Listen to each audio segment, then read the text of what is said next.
Hey guys, Ollie here with Local Knowledge. And today I want to talk to you about something a little different we haven't touched on yet, and that is casting with braided line. Braided line came out and everybody was so afraid of it. They were afraid of it backlashing. They were afraid of getting backlashes in it that you could not get out. That just a lot of the old school guys would put either mono on top of it or they would stick with mono.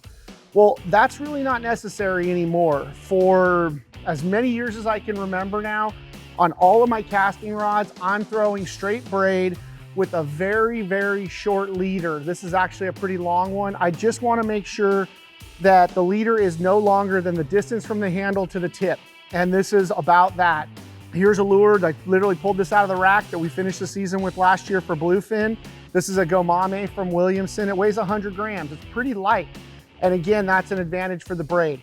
The reason I like to cast with straight braid is there's a few things. Number one, your jigs fly farther.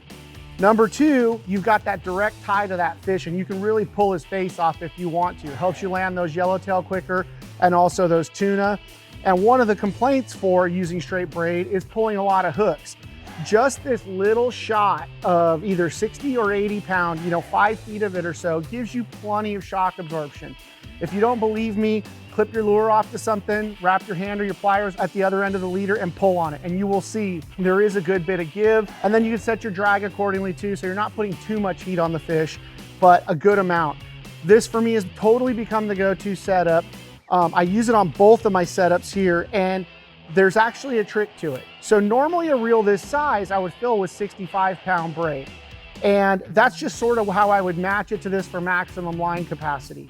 Now, not all braid is the same.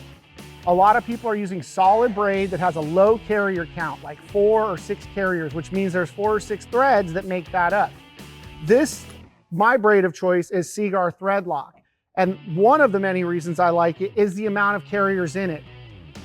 One of the biggest things I like about Threadlock is the fact that it's a 16 carrier line woven from 16 tiny strands to create this 60 or 80 pound test.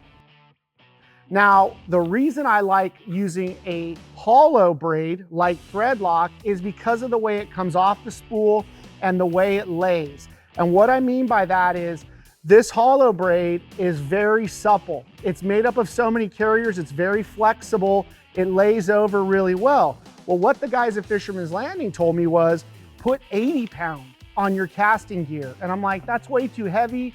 I'm not gonna have enough line capacity, whatever. But I went ahead and tried it. The logic behind it is the 80 pound Threadlock gives you that perfect blend of body in the line and suppleness to come off of your jig stick really, really smooth.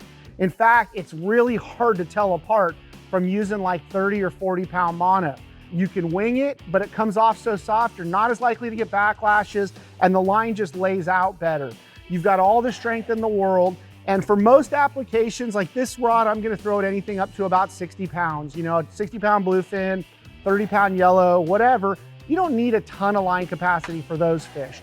But on this reel, this one right here spool was straight 80. And I just spooled with 80 because I know I don't need all that capacity on a smaller reel. I'm not gonna hook a fish, that's 200, 250 pounds and chase it all day long on this light rod if I can absolutely avoid it. Now this is my heavier jig throwing setup. Again, this is taken right out of the rack from the end of last season. I haven't even put a new leader on it or anything. Now here I did something different. This is the same size reel, but it's in a 2-speed. So on the 2-speed, I'm throwing this thing at like 80 to even 200 pound fish. Hopefully one that big doesn't eat this setup, but if it does, I'm ready. So how I've set this up is a little bit different. I almost completely fill the spool with 60 pound Threadlock. Because this is Threadlock and it's hollow, I can then splice in 100 yards of 80. So if I've got 100 yards of 80 on top, I've got that suppleness and also that little bit heavier line dealing with a big fish next to the boat, pulling really hard on it. But the 65 is plenty strong and it gives me tons of line capacity. The old rule of thumb for drag is like about 1/3 of your line breaking straight. So with 60 pound braid, it's really gonna break more like at 80 pounds, and you've got about 1/3 of that you can use for drag. So you could put 25 pounds of drag on that 65 pound test, which you're never gonna do with a reel this small. Realistically, 15 pounds, 18 pounds of drag pulling on a big tuna. So on this heavier rig, I get the best of both worlds. I get that castability of the 80, but if I should hook a really big fish, which we have, I have the line capacity to let them go deeper into the spool, and I've got plenty of line. So that is why I love casting straight braid, and I really love using this 80-pound Threadlock. It's the closest thing to mono. It casts like a dream.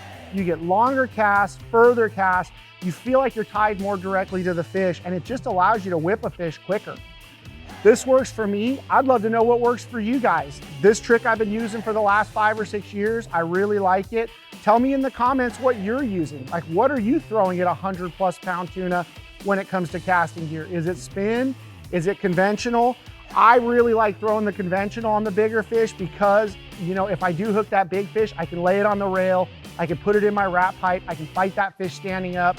Takes a lot of pressure off of me as opposed to the spin gear on the big fish. This works for me. I hope it works for you. Thanks for watching. If you've got a comment for us, want to let us know how you do it, please leave it below and also give us a follow.